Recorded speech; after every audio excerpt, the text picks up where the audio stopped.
sometimes in Hollywood we wind up seeing double. Every now and again there'll be a subject that's so popular, so interesting, so of the moment that Hollywood ends up developing two different projects about the same sort of film. You had, when people were really into volcanoes, and we had Volcano, and we also had Dante's Peak, Armageddon and Deep Impact, etc.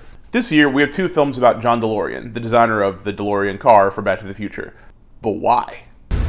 Allow me to introduce the DeLorean motor car.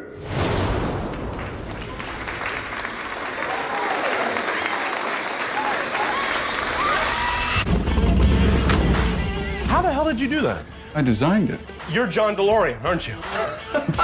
Welcome back to the channel, everybody. So like I said, this week we're going to be talking about two films that came out this summer about John DeLorean, which is weird. Why are there two movies about John DeLorean in 2019? Like, what happened? Why? One of those films is a documentary, and one is an actual scripted fictional feature film. The first is the documentary Framing John DeLorean, and then the other is Driven, which is mostly about John DeLorean, although he's not exactly the protagonist. So we're going to talk about both films today and try to figure out, like, why this is happening now. All right, so Framing John DeLorean is a documentary about the life of John DeLorean. For those of you that don't know John DeLorean, he used to work at General Motors, and he was responsible for overseeing a lot of major cars between the late 70s and early 80s that were like huge hits, and kind of helped to redesign the entire like Pontiac brand there. And eventually he went his own way and created the DeLorean, the car named after himself, that I'm sure anyone who's ever watched the movie is familiar with because of its prominence in the Back to the Future trilogy. However, you'll note that like outside of its relevance in that movie, that car never exactly took off. John DeLorean ended up kind of disappearing into obscurity, and also was shamed essentially because his business fell apart due to shady practices, embezzlement, all sorts of messed up stuff, and also a gigantic cocaine bust that he was a part of in 1982. So his life is such that, like, throughout the years in Hollywood, there have been plenty of attempts to make movies about John DeLorean.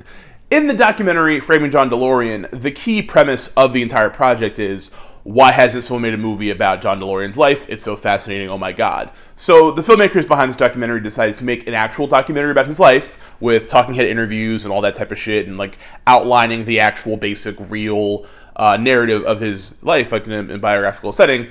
But the key weird like experiment to the documentary is that they also shoot a bunch of dramatic reenactment scenes as if it was from like the imaginary John DeLorean movie that never got made. The biggest problem with this premise is twofold. A few months after this movie came out, there is actually a real scripted movie about John DeLorean that we're going to talk about later in the video, so that immediately kind of makes their premise look dumb and dated. And second of all, they chose to have Alec Baldwin play John DeLorean. I've never really talked about it on the channel before, but like, Alec Baldwin used to be one of my favorite actors. In the early 90s, like, he was a very talented leading man. And then, like, in the late 90s, early 2000s, when he decided to, like, gain weight and get fat so he wouldn't have to get leading man roles anymore, and he could have more fun as, like, a supporting character actor, he got, in my opinion, like, really good. You know, like, some of his best work is, like, the stuff he's done with David Mamet, and he's really funny on 30 Rock, yada, yada, yada. But, like, to me, I always thought Alec Baldwin's, like, biggest, like, you know, like, the money in Alec Baldwin is him as a good supporting actor in the background. That's what I like about him. But, like, then, like, Donald Trump happened, and, like, all of, like, liberal America collectively pretended like his Donald Trump impersonation was funny and good, and that's, like, his thing now, is, like, he sort of thinks he's, like, this amazing chameleon who could, like, be anybody or whatever, like, he's a good impressionist. Just because we let him host SNL a bunch of times doesn't mean he's a good impressionist. He's actually an awful impressionist. Hating Alec Baldwin's Donald Trump impersonation is the only thing I agree with Donald Trump on. And here, in the dramatic reenactments portions of the documentary, Alec Baldwin's portrayal of John DeLorean is really fucking terrible and really irritating, and made more so by the fact that we actually have real footage of John DeLorean in the documentary to, like, remind you, like, this guy's not good. I don't know why we got this guy. He's delusional. And it's not just documentary, dramatic reenactment. It's like documentary, and then, like, weird scenes of Alec Baldwin talking while having his makeup done to John DeLorean about needing to see footage of him so he can, like, embody his character. And, like, I would think maybe that stuff is left in to, like, be, like, funny, like, poking fun at making a biopic. But the way it's portrayed, I don't think they're kidding. I think that's really how Alec Baldwin's, like, process works, I guess. I don't need to see it. It's bad. So that's kind of the whole thing with this documentary. It's actually pretty entertaining, and if you can get your hands on it, it's like on VOD. It's a fun watch. If you're curious about John DeLorean's life, it's like a totally good thing to check out. Like I don't really have a lot of critique about the documentary itself, but the stuff they shoot to be the dramatic reenactment stuff for like the movie, like this is what a movie about John DeLorean would be like, is like really bad and like boring. And it kind of reminds me of like Ashton Kutcher's work in the Steve Jobs biopic that sucks. Not the good one with Michael Fassbender, the really, really shitty one with Ashton Kutcher. That's like basically one of the worst movies I've seen like in my entire existence. So I didn't want anything to remind me of that horrible time in my life, the 2 hours where I watched that piece of shit movie. However, it's interesting in the sense that it talks about John DeLorean's life and the artifice of it all. Like John DeLorean was like this like savvy businessman and creative guy and like sort of a pioneer, but so much of his being a pioneer and savvy and all that stuff was like bullshit. Like he was also something of like a con artist, and he was basically a criminal, and like all great men in industry, so much of what made him work was it was fiction, you know what I mean? He was like he made himself into like a myth in order to raise money to develop products, and in the course of that, he was also stealing money from his own company, and he was like kind of a fuck up. And in watching this documentary, I realized, like the reason that John DeLorean is sort of prominent like now is because this is like the early '80s, and like nothing has changed since, and we're still like exalting white dudes who say they're going to change the future loudly, and then they end up just being grifters. So to me, it's funny that watching the John DeLorean story was like, the John DeLorean story is every story about like a white guy who's like, I have an idea, and I need all of your money to make me do it, and I'm a liar, and I'm a piece of shit. Like, that story happens like every few years, and like continues to happen like today. Every new startup is like a John DeLorean narrative. Watching this, I was like, this is like the Fire Festival, the two documentaries we got about that. I was like, this is Theranos, this is, this is Elizabeth Holmes, like, this is like all of these things that just keep happening. And it is such a like uniquely American concept. Like, I'm not saying this doesn't happen in other countries and stuff, but like here, we really value like myth so much. We really, as a society, like really love sort of the American dream and this general idea about like one person who is so smart and clever and different that they're going to change the entire world through like sheer force of will. And like 8 times out of 10, that person's just like a grifter. They're just lying for profit. And we help them do that. We contribute to that because we like shiny things, you know what I mean? I feel like every major big business person who had like a crazy disrupting idea, like the future of cars or whatever, any other thing you can think of, medicine, different stuff, whatever new app there is that's going to replace like a thing that like the government should be paying for or whatever, the crux of it is always the JFK we choose to go to the moon speech, but like repurposed to some other shit. It's just some guy being like, I'm gonna revolutionize ice cream, and it's got to be like this, and the only way to make it work is for me to get trillions of dollars in venture capital, and then ice cream will never be the same. And it's like sad, dog. It's like low-key embarrassing that we as a people keep falling for it. And to me, watching the John DeLorean story in this documentary format with huckster Alec Baldwin trying to like mimic his eyebrows but not him as a person, I was like, yeah, this is not new. Nothing about this. I mean, I didn't know all of the particulars and specifics about John DeLorean's story before I watched this documentary. Obviously, I don't care about cars and stuff, so I wasn't super aware of the details. But the details are almost unimportant. Like, that's why I'm not really like going into detail about the stuff in the documentary or like his life story or recounting it to you, because you've like heard it. You've definitely seen at least one other documentary about one other titan of industry who did the same shit. And it's just funny to me that like we're so fascinated by these stories because we never learn from them. Like every year there's some new schmuck who's going to do the same shit John DeLorean did. And every time he's exposed for the fraud he is, there's going to be a whole cycle of being like, why didn't we see through this? Why didn't we see this coming?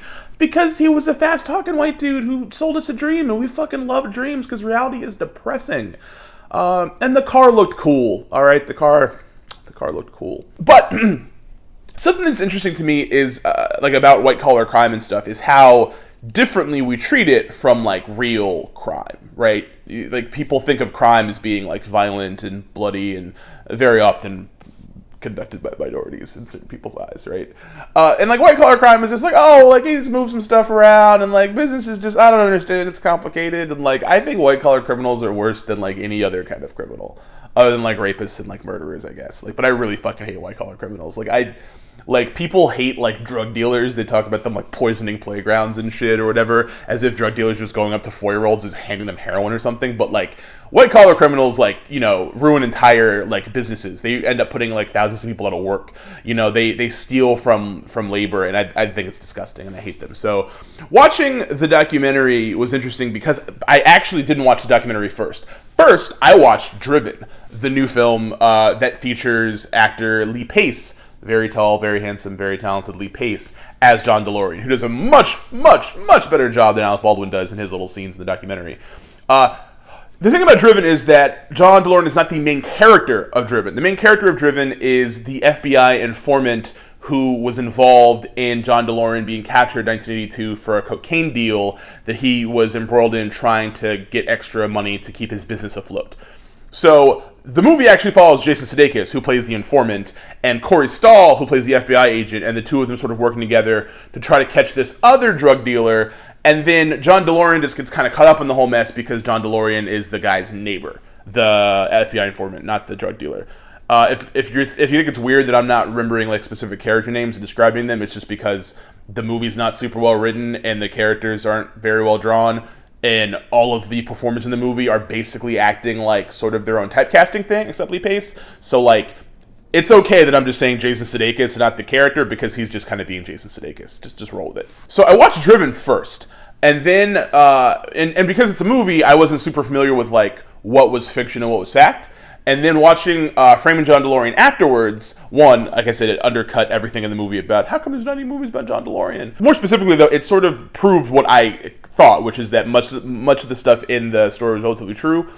The key crux of the DeLorean coke deal is that he basically got off for it because it was sort of entrapment. I don't like white-collar criminals, but I also don't really like law enforcement that much either, so it's kind of hard to like pick a side in this one. Given the details of the case, John DeLorean was put in a situation where like he was heavily manipulated into being a part of a cocaine deal. So this is very much to me like a Marion Barry like crack situation where it's like, okay, technically I guess you got him, but like look at how much work it took. So I like Driven, the film, in the sense that one, Lee Pace is fantastic as John DeLorean. He's incredible. We're going to talk about that more in a little bit, but I like that it puts John DeLorean's brand of hucksterism on the same level as Jason Sudeikis' character who like helped traffic cocaine, because the movie doesn't really draw a clear line between like trafficking cocaine and like lying to investors and things. Like they're all essentially you're all breaking the law, you're all doing something wrong.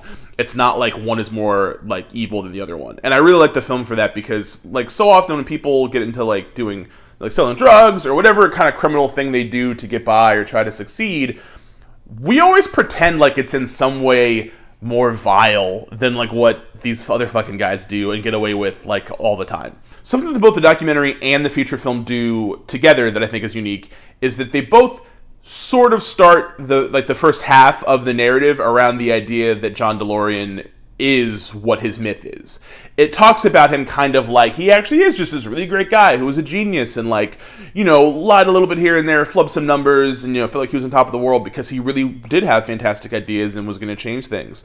And then the longer the story goes, they start to fill in the other details where you're like, oh, this guy's on some shit. Like there's a cool scene in Driven where Jason Sudeikis' wife is watching John DeLorean play chess with someone, and he knocks something onto the ground, and the woman leans over to pick it up, and when she goes to pick it up, he moves one of the pieces on the board, and she doesn't notice. He's like cheating at chess. And Jason Sudeikis' wife sees him doing it, and she's like, what the hell? And he just kind of like winks at her. And then the movie does a fantastic job of having tons of little scenes like that like, they let you see the myth that he presents. And Lee Pace does an amazing job of portraying like the mythical John DeLorean, this guy that he's just so smart and this opulence and he's just a genius. And then like having the little cracks there where you're like, oh, he's like also up to some shit, and he also is like kind of kind of shady. And it's rough because Jason Sudeikis' character kind of looks up to him. So, like, he ends up having to come to grips with, like, oh, you're a piece of shit just like me. You're, like, no better. You're just slightly richer. And it's interesting, you know what I mean? Like, they have really great chemistry in the movie. It's fascinating. Like I said, Driven is not the most well-written movie. It's definitely one of those movies where every beat is, you kind of see it coming. The direction is somewhat bland. But the actors in it are fantastic. Like, Jason Sudeikis is very good. He's definitely doing light comedy, but he's capable of the more dramatic scenes. He does good work. Corey Stoll's fantastic as, like, the dickhead FBI agent that you cannot root for whatsoever because he's such a prick. But Lee Pace is astonishing. I can't remember the last time I saw such a good, like, biopic performance in such a bad movie. I think I could almost hear someone trying to say Bohemian Rhapsody, but you can go fuck yourself. I hate that movie, and I hated Rami Malek in it. I'm gonna leave in the thing where I verbally typoed Rob Emanuel playing Freddie Mercury in Bohemian Rhapsody. I haven't slept a lot. Anyway, though, Lee Pace is fantastic. He doesn't look like John DeLorean, but he looks like the myth of John DeLorean. His performance in this film actually reminds me a lot of Michael Fassbender's in Steve Jobs, where, like, he doesn't look or sound like Steve Jobs, but he, like, captures the essence and the aura and, like, the reality distortion field of his persona. You know what I mean? And Lee Pace is fantastic for that and this. And, you know, I just am hoping that between these two projects, anyone that watches them both can look at them and actually pay attention to, like, the story that's being told. You know what I'm saying? Just for once, it would be cool if, like, we as a people who actually consume pop culture, like, learn some shit, and the next time we turn on the news and there's just, like, a pretty dude and he's talking about how he's gonna, like, I don't know, he has, like, a blender that's gonna, like, cure cancer or something, and he just needs more investor money to make it happen, that we'll all just, like, immediately go, that sounds like bullshit, fuck you. Like, just right off bat, like, the next time a guy comes out with, like, a new app that's, like, Uber meets, you know, like, I don't know, private security or something, like, you hit a button and then it sends, like, a guy with, like, an AK-47 to watch your house or whatever. Like, the next time some shit like that comes out, if we could just all collectively tell that guy to go fuck themselves. That's how I felt watching this. Like, enough is enough is basically how I felt. You know what I mean? This isn't like the thing where there's multiple movies based on another subject because that subject just happened to get hot in Hollywood at the same time. This isn't like the Capote situation. This isn't like the Volcano situation. This isn't like the end of the world situation with, like, Armageddon Deep Impact. I think these two things came out this year because on some subconscious level, people started thinking about DeLorean in Hollywood development one more time because there's so many similar stories still happening in the media, and, like, they're just, like, never going to stop. Like, capitalism enables this kind of grift, and it's just disgusting. I don't mean to be moralizing so much in this video. I normally try to avoid doing that. There's not as much to say about the films necessarily. Like, they're both pretty good. You should check them out if you're, you know, interested in the story of the man who created the car for Back to the Future. But when you're watching, just pay attention to the beats of this narrative, because in the coming weeks, months, and years, we're going to keep seeing the first act of this unfold. And we need to, like, remind ourselves that the second and third act are coming. You know, the minute you start to see someone in the media that matches these descriptors, just be ready for the other shoe to drop. That's kind of what I think. Yeah. But between the two films, if you had to choose one to watch, I would say watch Driven, because Lee Pace is, like, incredible. But if you want, like, a actual better DeLorean-focused project, watch Framing John DeLorean, because it is a documentary and it does tell more of his life story, and it's a little bit less sensationalized.